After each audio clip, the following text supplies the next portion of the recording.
Hello, it is a big day, a significant day for all of us at the Atlantic Council and for our friends at the German Marshall Fund. It is a great pleasure to host the NATO Secretary General Jens Stoltenberg for his reflections on the alliance's future. I'm Fred Kemp, I'm President and CEO of the Atlantic Council, and I'm here with my colleague, Karen Donfried. Welcome to this very special edition of the Atlantic Council's Front Page, the premier live ideas platform for global leaders. We've been hearing from extraordinary leaders on this platform, including the IMF's Managing Director, Kristalina Georgieva, the Colombian President, Ivan Duque, and later this week, Afghan President Ashraf Ghani. We are delighted to be partnering with our colleagues at the German Marshall Fund of the United States and with NATO Public Diplomacy to bring you a conversation with the Secretary General of NATO for the launch of the Alliance's reflection process, evaluating how to strengthen NATO in an increasingly competitive world. We're having this conversation as the world confronts the worst pandemic in a century and the deepest economic downturn since the Great Depression. And here in the United States, we're also facing the most widespread anti-racist protests in 50 years. We at the Atlantic Council are responding by doubling down on our founding purpose to advance a more equal, just, prosperous, and collaborative international order. And of course, the NATO alliance has always been at the center of our work and the center of that purpose. Thank you for joining us today from all around the world for this important discussion. I encourage you to join in the conversation either by using the Q&A function, so at the bottom of your screen on Zoom, the Q&A function, or by tweeting your questions using the hashtag NATO 2030, hashtag NATO 2030. What you'll learn through this process is we may be geographically distant, but I think we're socially close around the NATO alliance. Now I'd like to turn to my friend and colleague, Karen Donfried, President of the German Marshall Fund, to introduce our speaker. Thanks so much, Fred. It is always a delight to cooperate with the Atlantic Council and with NATO. It is wonderful to have this opportunity to discuss NATO's reflection process with Secretary General Stoltenberg at a time when the alliance is facing a wide array of challenges, from Russia and China to cyber attacks, climate change, and a pandemic. What are the changes we need to make today to ensure that NATO will be relevant and effective over the coming decade and in 2030? To answer these questions, we will begin with framing remarks from NATO Secretary General. Then my wonderful colleague in Brussels, Nadia Kovalchikova, who works with GMF's Alliance for Securing Democracy, will moderate a conversation with the Secretary General. She will start with Fred and me and then take questions from you. Fred will then close us out. Now a word about Jens Stoltenberg, the Secretary General of NATO. At a time when citizens in NATO countries are looking for leadership, they need look no further than NATO headquarters, where Secretary General Stoltenberg is providing strong, principled, and decisive leadership. It is my sincere pleasure to welcome Jens Stoltenberg, NATO's Secretary General, to the stage. Mr. Secretary General, over to you. Good afternoon from Brussels and good morning to Karen and Fred in Washington, and welcome to all who are following us online. Last December, NATO leaders asked me to make our strong alliance even stronger by making sure we are as effective politically as we are militarily, and that we remain ready today to tackle the challenges of tomorrow. This is an opportunity to reflect on where we see our alliance 10 years from now, and how it will continue to keep us safe in a more uncertain world. So today I am happy to launch my reflection on NATO 2030. COVID-19 has changed our lives in ways we could barely imagine, and it has magnified existing trends and tensions when it comes to our security. Russia continues its military activities unabated. ISIL and other terrorist groups are emboldened. Both state and non-state actors promote disinformation and propaganda. And the rise of China is fundamentally shifting the global balance of power, heating up the race for economic and technological supremacy, multiplying the threats to open societies and individual freedoms, and increasing the competition over our values and our way of life. NATO 2030 is about how we adapt to this new normal. And to do this, we must stay strong militarily, be more united politically, and take a broader approach globally. So first, we need a strong military alliance to protect our democracies and to continue to compete in a more competitive world. Threats to our security have not gone away while we are focusing on the pandemic, just the opposite. As we look to 2030, we must continue to invest in our armed forces and modern military capabilities. They have kept us safe for over 70 years, as they continue to do today. Security is the foundation for our prosperity now and in the future. But military strength is only part of the answer. We also need to use NATO more politically. This means bringing all the issues that affect our security to NATO's table, so that we can forge stronger consensus sooner and more systematically. From conflicts in the wider Middle East region to global arms control and the security consequences of climate change. Using NATO more politically also means using a broader range of tools, military and non-military, economic and diplomatic. This is especially important as we work together to strengthen the resilience of our societies and our economies, and to ensure that we do not import vulnerabilities into our critical infrastructure, industries, and supply chains. NATO may not always be on the front line to act, but it must always be the forum for frank discussion and genuine consultation. In fact, NATO is the only place that brings Europe and North America together every day. We have the structures and the institutions in place. What we need is the political will to use NATO, to decide, and when necessary, to act for our shared security.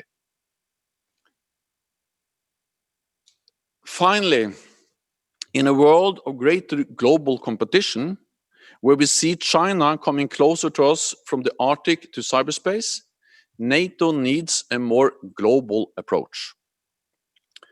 This is not about a global presence, but about a global approach. NATO brings together 30 allies on both sides of the Atlantic, almost 1 billion people, half of the world's military and economic might, and a network of global partners. As we look to 2030, we need to work even more closely with like-minded countries like Australia, Japan, New Zealand, South Korea, to defend the global rules and institutions that have kept us safe for decades, to set norms and standards in space and in cyberspace, on new technologies and global arms control, and ultimately to stand up for a world built on freedom and democracy, not on bullying and coercion. The challenges that we face over the next decade are greater than any of us can tackle alone. Neither Europe alone nor America alone. So we must resist the temptation of national solutions. And we must live up to our values: freedom, democracy, and the rule of law. These values are what define us. They are what make us strong as nations and as an alliance. As we continue to compete in a more competitive world, we must keep our democracies strong. My vision for NATO 2030 is not about reinventing NATO. It is about making our strong alliance even stronger. Strong militarily, stronger politically, and more global. To help us get there, I have asked a group of experts to provide new ideas. I will continue to consult actively with allies, and I will reach out to civil society, the private sector, and young leaders, as we are doing here today. My recommendations will inform the direction NATO leaders set out when we meet next year. Together, we can look to NATO 2030 with confidence. Together, we will keep our people safe in a more uncertain world. Thank you.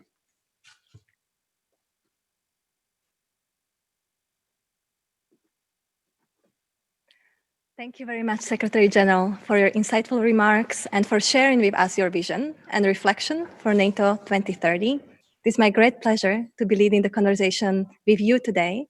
And now we will turn back to Washington, D.C. for the first two questions. Karen, the floor is yours.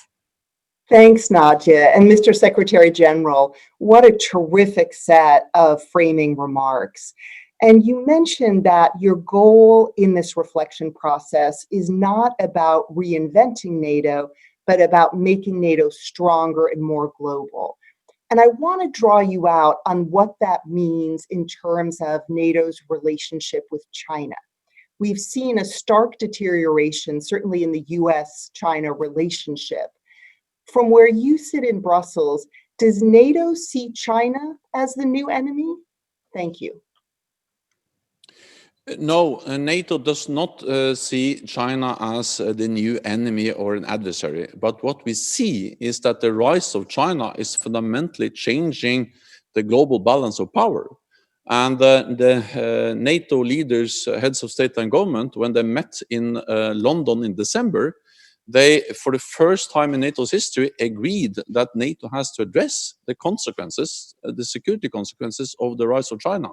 There are some opportunities because the economic growth of China has fueled economic growth in our part of the world, and it has helped to lift hundreds of millions of people out of poverty.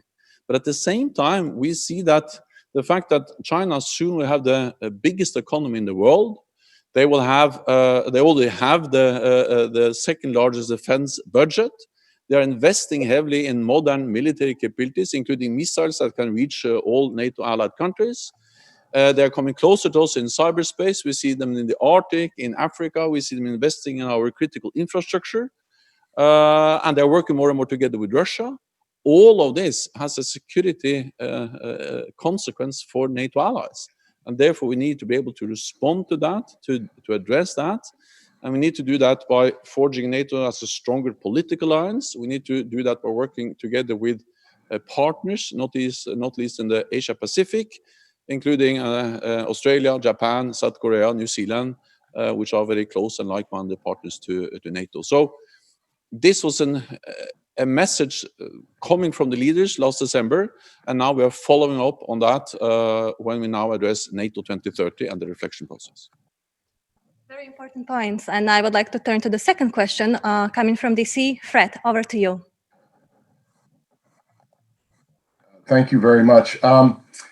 Strong militarily, stronger politically, and more global. Mr. Secretary General, that's such an important message, and this reflection process is historically significant. So thank you for this. One question on this: as a follower of NATO for many years, you seem to be pointing a little bit to what people call Article 2. And one of the pieces of language in it says they will seek to eliminate conflict in their international economic policies and will encourage economic collaboration between any or all of them. Most people don't know that's in the NATO Charter.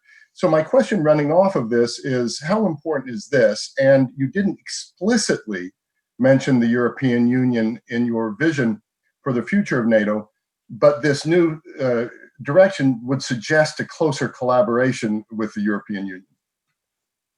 So NATO is a military and political alliance, and you are right that sometimes I feel that we all forget in a way the importance of the political dimension of NATO. Of course, NATO is about protecting each other. It's about Article 5 and collective defense, but it's also about working together in a political alliance, addressing, for instance, the importance of resilience. That's actually Article 3. So there are many relevant articles. So both Article 2 and Article 3 is about, in a way, non-military means of securing our security or maintaining peace. And I think that COVID-19 has demonstrated clearly the importance of addressing also non-military challenges and threats, and the role NATO can play in helping the civilian society dealing with that. When it comes to the European Union and Europe, I strongly believe in cooperation between the European Union and NATO. And I very much welcome the fact that we have been able to lift the cooperation between NATO and the European Union to unprecedented levels. We need to continue to do that. And I also believe that I also welcome the EU efforts on defense. But at the same time, EU cannot replace NATO. We have to remember that almost 60% of the people living in NATO, in a NATO country, they live in a non-EU state. 80% of NATO's defense expenditure is coming from non-EU members, and we have to be able to protect 100% of our people. So there is no way EU can replace NATO, but as long as we work together in a good way, we can complement each other. Talking about complementing each other, I am very pleased receiving questions from also our viewers on social media. First question I would like to raise with you is from Jade Cave, a 16-year-old from the Krems editorial team. We received her question over email. And talking about the future of NATO, we also speak about future of all the citizens and the young generations. And her question relates to that. Where do young people fit into NATO, both now and in the future? I think the most fundamental answer to that question is that peace matters, especially for young people, because it's only by providing peace and freedom, which is the core responsibility of NATO, that young people can decide themselves what kind of life they would like to live. Job, education, but also to address all the other important issues we are faced with, like climate change or now the fight against racism. Without peace, we will fail in all those efforts. So peace and freedom is so fundamental for everything else we do. And I'm not young, but even I take peace in one way for granted, because peace have been the way the normal in Europe for NATO allied countries in North America and Europe since we established NATO for more than 70 years. But peace has not been the normal thing in Europe. Actually, Europe, NATO allies were ravaged by war for centuries. So the most important thing for young people is to make sure that they can take peace as granted as I've been able to take. And the only way to make sure that that happens is that we continue to have NATO as a strong alliance, preserving peace and freedom. Thank you very much. The second question I would like to raise with you is from Terry Schultz, a journalist from Deutsche Welle and NPR, who also shared her question over email. Considering the current events and developments, what's happening with the troops in Germany, her question is, how do you comment on US media reports that the US is planning to withdraw almost 10,000 troops from Germany? So I can never comment on media leakages and media speculation, but what I can say is that we are constantly consulting with the United States, with other NATO allies on the military posture presence in Europe. Of course, after the end of the Cold War, we saw the US gradually reducing its military presence in Europe.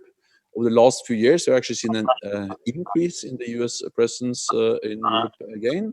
And this is not only about Germany, but we have seen, for instance, a new US brigade deployed to Europe. We have seen more rotational presence. We have seen US taking a lead or the lead function in the NATO battle group in Poland, more rotational military presence of US forces in the Baltic countries, in Romania, including with a base for missile defense. And of course, we also seen naval presence in the Spanish Rota base in Spain. And even in my own country, Norway, we see now more US presence. So over the last years, we've actually seen more US presence, including in investing in pre-positioned equipment, more exercises. Naval presence, the first time we had a US aircraft carrier now during the Trident Juncture exercise. Just a few weeks ago, we had significant US naval presence in the North, we have seen in the Black Sea, the Mediterranean, and so on. So the thing is that European allies and the United States, we are doing more together now in Europe than we've done for many, many years. I think that reflects the fact that we have actually been able to strengthen the military cooperation within NATO over the last years. Thank you very much. Now we will give an opportunity to two of our viewers to ask you a question directly over Zoom. The first question you will hear will be from Victoria Bucataro. Over to you. Yes, hello to everyone, and I'm very delighted to participate in this event with Mr. Stoltenberg. And thank you very much for your remarks, which I find very important. And one of them is that we really have to take care of peace, and we shouldn't take it for granted. I think that this is one of the most important things. But I will get back to question, and I'm here representing or being an alumni of the GMF Marshall Memorial Fellowship Program. And this question is also coming, me being in the Republic of Moldova, and this is a great opportunity.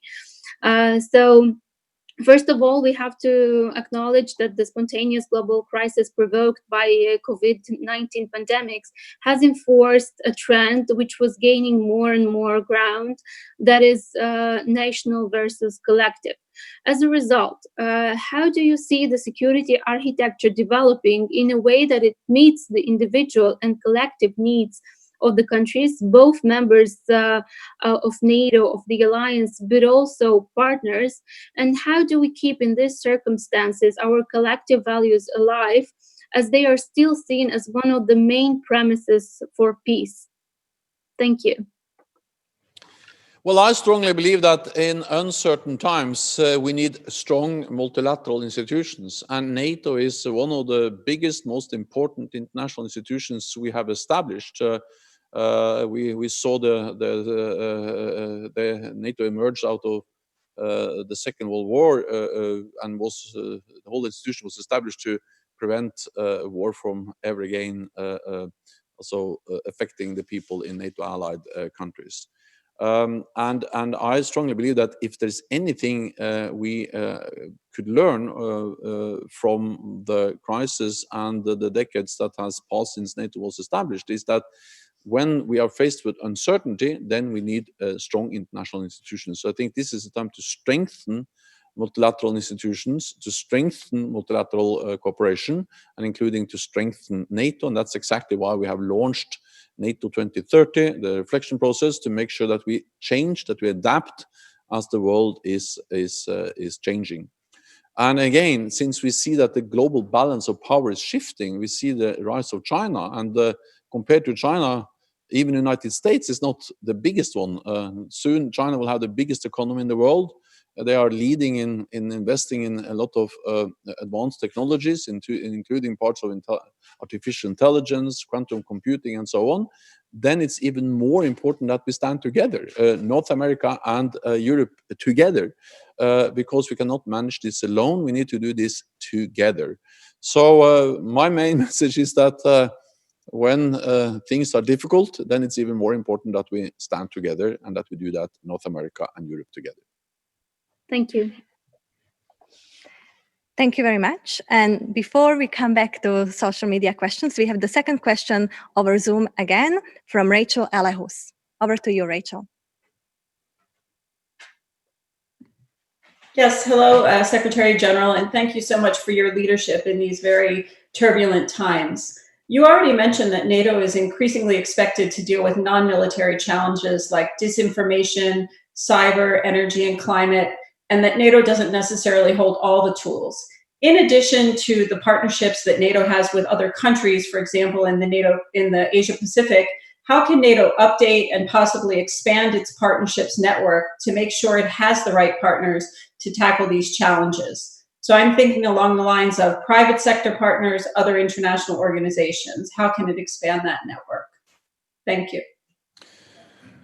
Well, the strength of NATO is that not only do we represent 30 members, close to 1 billion people, half of the world's military might and economic might through the 30 members of NATO, but we are also working with 40 different partners around the world, and we're working with other international institutions like the European Union. We have been able to strengthen that with the UN, and again, since we live in a world which is constantly changing and we are faced with many different threats and challenges at the same time, the importance of working together with partners has become even more critical for NATO, and that's the reason why we are focusing on that. And again, one of the purposes of NATO 2030 is to look into how we can further strengthen partnerships in many directions.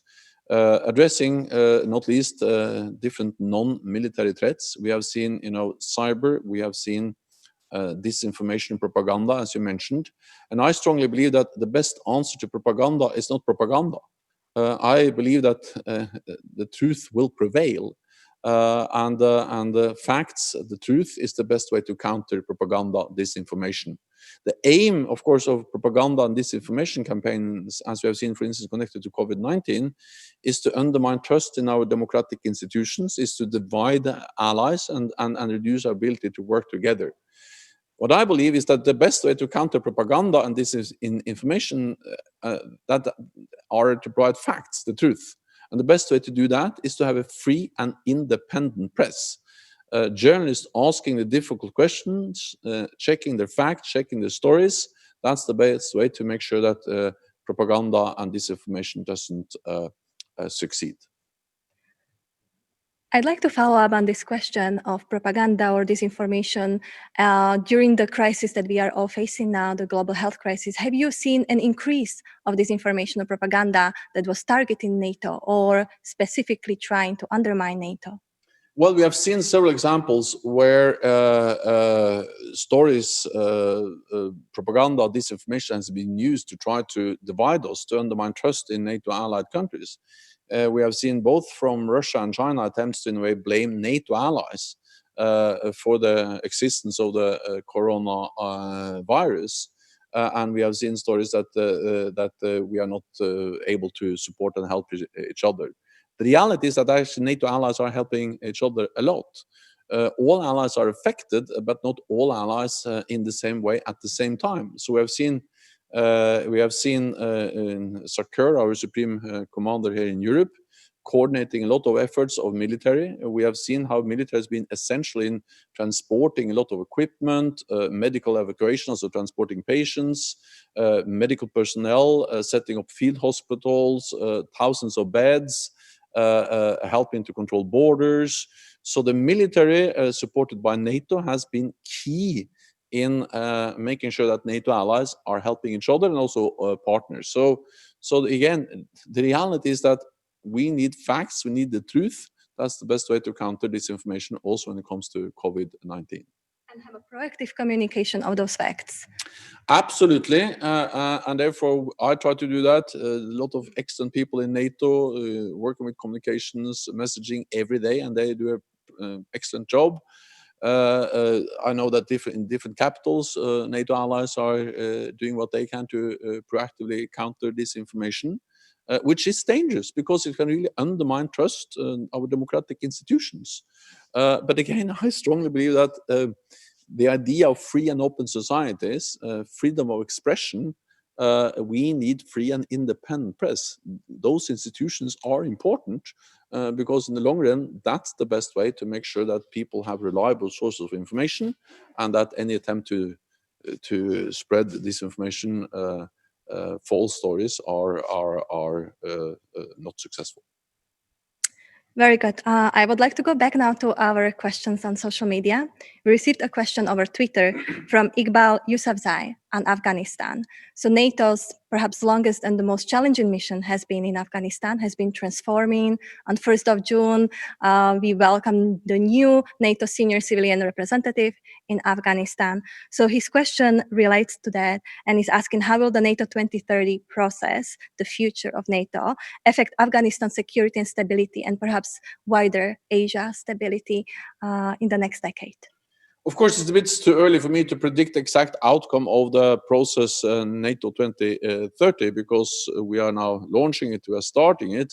But I believe strongly that we will have more focus on NATO as a training alliance, how NATO can train, build local capacity, enable countries themselves to stabilize their own countries.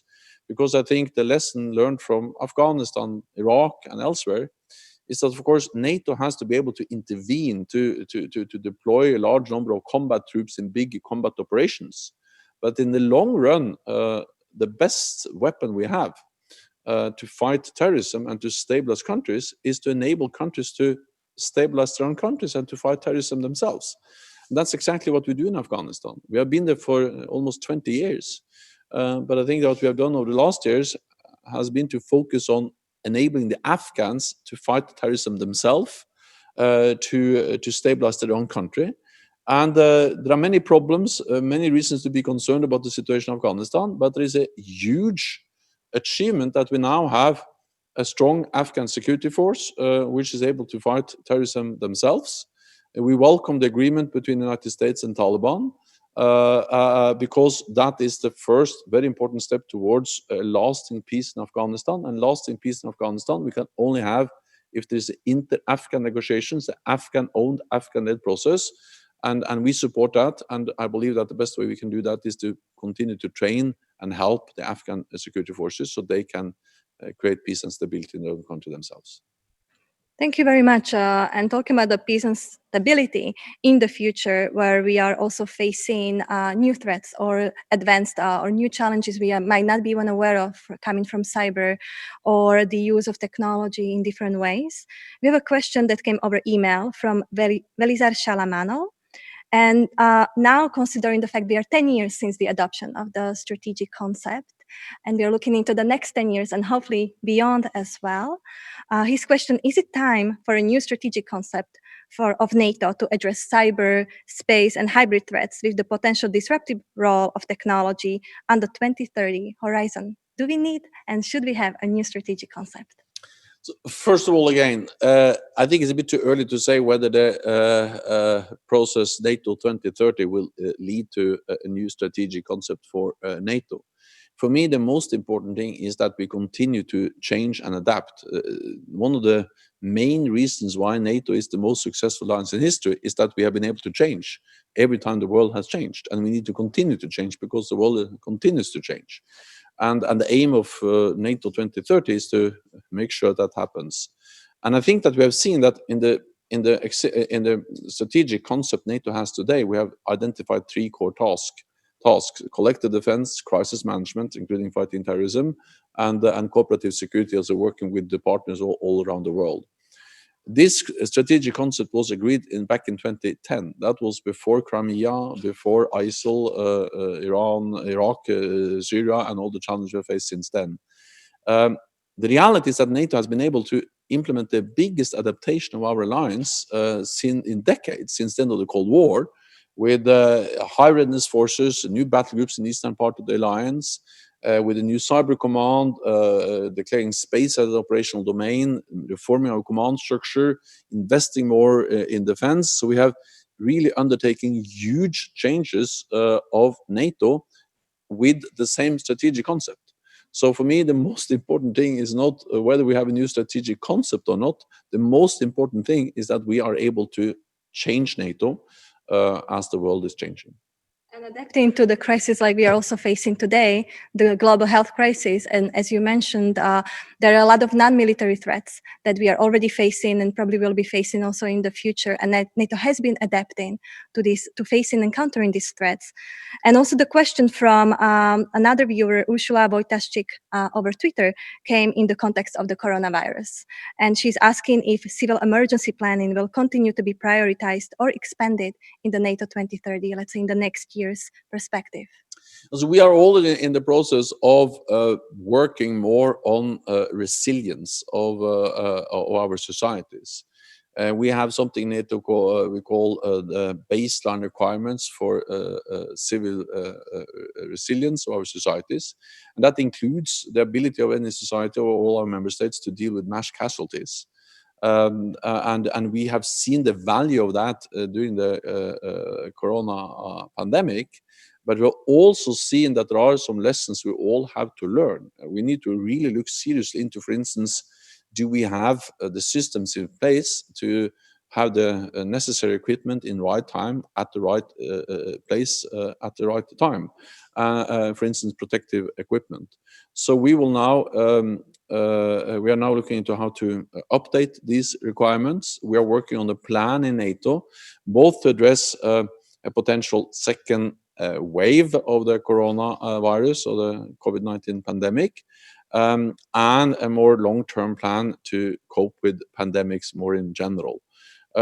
So again, it underlines that resilience, be it infrastructure, telecommunications, 5G, or healthcare, access to protective equipment, all of that matters for the civilian society, but it actually also matters for NATO as a military alliance and our military capabilities.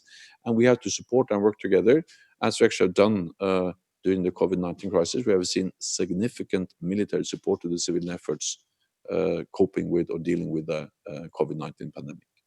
And while we are dealing with this and using the civilian efforts to cope with pandemics, another question is about adversaries also beyond the pandemic that might be potentially causing more even, let's say, existential issues to the alliance. From Anna Belsh via Twitter, she's asking, how do you envisage NATO's relationship with Russia over the next 10 years? Well, NATO's relationship with Russia is based on what we call a dual track approach.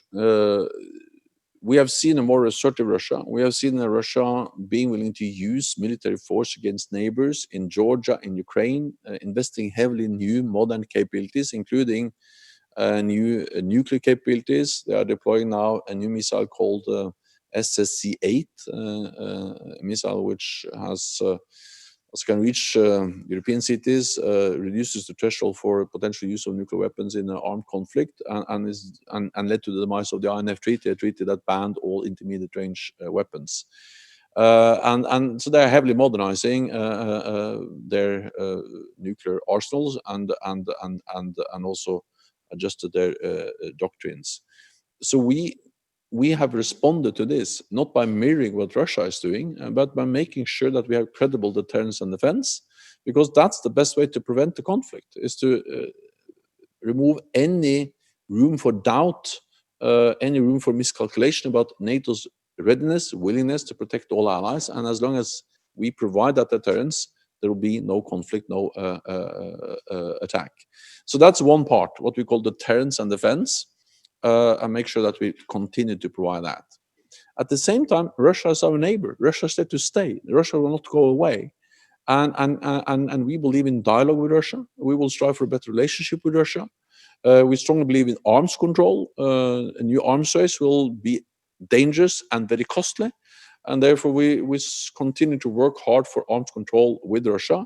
and that's part of what we call dual track, the dialogue approach to Russia. And I can just say myself, as a former Norwegian politician, prime minister for 10 years, is that I know that it's possible to talk to the Russians and to actually make agreements with them. We did that, Norway, Russia, for many, many years, on military issues, on energy, on border issues, on many other issues, environment, fisheries, and that was not despite of NATO, but it was because of NATO. NATO provided a platform for us to work with Russia. And on this note of the importance of the cooperation and the dialogue, it was a great pleasure for me to lead the conversation with you. We have to wrap up. We have more questions coming in. Unfortunately, we do not have more time today. Hopefully in the future, maybe in 10 years, if not sooner. And I would like to turn back to Washington, D.C. for concluding remarks. So back to Fred. Over to you, Fred. Mr. Secretary General, I don't know what the global virtual equivalent is to a standing room only audience, but we've had it here today. And there are still 100 questions out there or more. We hope to have you back soon again. On behalf of Karen Donfried and everyone at GMF and everyone at the Atlantic Council, thank you for these really important reflections. We look forward to working with you on deepening the political dimension, on the global dimension, and of course on the related China dimension. For our guests, thank you for joining us today. We hope that you can join us Thursday, June 11th, this Thursday, at 10 a.m. Washington, 4 p.m. Brussels, 6:30 p.m. Kabul for President Ashraf Ghani, and have a good week. Until then, Mr. Secretary General, thank you again for these really important comments to make an institution stronger that needs to be strong during these times.